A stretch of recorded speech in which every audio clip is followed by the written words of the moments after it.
नमस्कार, आप सभी दर्शकों का एक बार फिर से बहुत बहुत स्वागत है द बिहार टॉप पे। मैं रत्नेश पांडे। देखिए, बिहार की राजधानी पटना हो या बिहार हो, इन बिहार में जो 500 के नोट आपके पैकेट में घूम रहे हैं, जिन 500 के नोट को लेकर के आप बाज़ारों में सब्जी खरीदने जा रहे हैं, उनमें से अधिकतर नोट नकली हैं। जी हाँ, आप नकली 500 के नोट लेके बाज़ारों में घूम रहे हैं।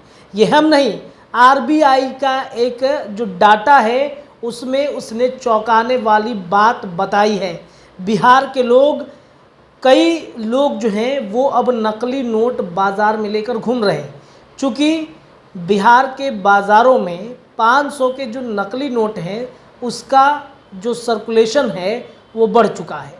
हालांकि नकली नोट छापने वाले कई गिरोह का पुलिस ने समय समय पर भांडाफोड़ भी किया है, लेकिन बावजूद इसके जो आपके हमारे पैकेट में घूम रहा है वो असली है या नहीं है, इसकी कोई गारंटी नहीं। आरबीआई ने जो खुलासा किया है उसमें कहा है कि वित्त वर्ष 2022 और 23 में 500 रुपये के 91,110 नकली नोट मूल्य, इनके जो मूल्य है 4.5 करोड़ रुपए पकड़े गए हैं। 2021 और 22 में यह संख्या 79,664 था, और यानी एक साल में 500 रुपये के नकली नोटों की संख्या में 14% बढ़ गई है। मार्च 2023 के अंत तक 500 रुपये के 5,16,338 नोट चलन में थे। इसका मूल्य 25.81 करोड़ रुपये है।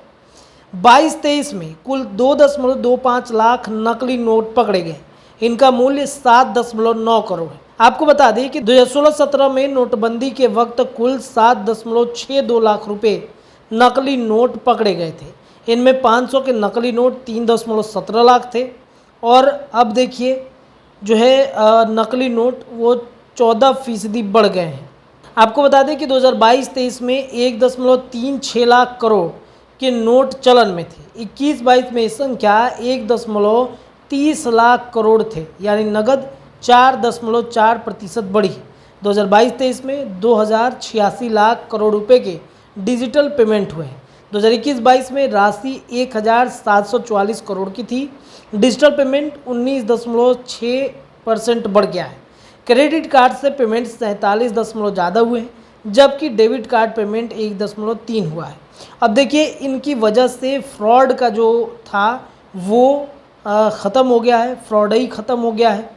जो लोग फ्रॉड करते थे उनका जो चीज़ था वो घट गया है। और इसमें सबसे सुखद बात ये है कि रफ्तार पर भारत जो है वो सवार हो चुका है। विकास दर 6.5% चल रहा है। भारतीय रिजर्व बैंक का कहना है कि 2022-23 में देश के विकास दर 7.0% रही। यही रफ्तार 2022-24 में भी बनी रहेगी। बैंक ने इस साल विकास दर 6.5% रहने की उम्मीद जताई। केंद्रीय बैंक के अनुसार आने वाले दिनों में खाद्यान्नों की महंगाई नियंत्रण में होगी, सेवाओं का आयात निर्यात बढ़ेंगे, और आयोजित कमोडिटी की कीमतें घटने से चालू खाता घाटा भी कम होगा। वैश्विक सप्लाई चेन में हमारी भागीदारी बढ़ेगी।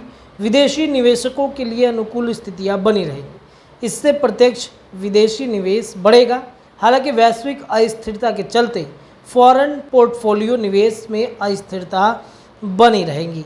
आपको बता दें तो बाज़ार में 500 के नकली नोट 14% बढ़ चुके हैं। फ्रॉड से लोगों ने 30,000 करोड़ रुपए अब तक गंवा दी है। जो फ्रॉड की घटनाएं सामने आ रही हैं, चाहे साइबर ठग के माध्यम से हो, चाहे तमाम जो साधन हो, इस साधन से जो ठगी का मामला बढ़ा है, इसमें भी लोग अब तक 30,000 करोड़ से ज़्यादा रुपए अपने गंवा चुके हैं।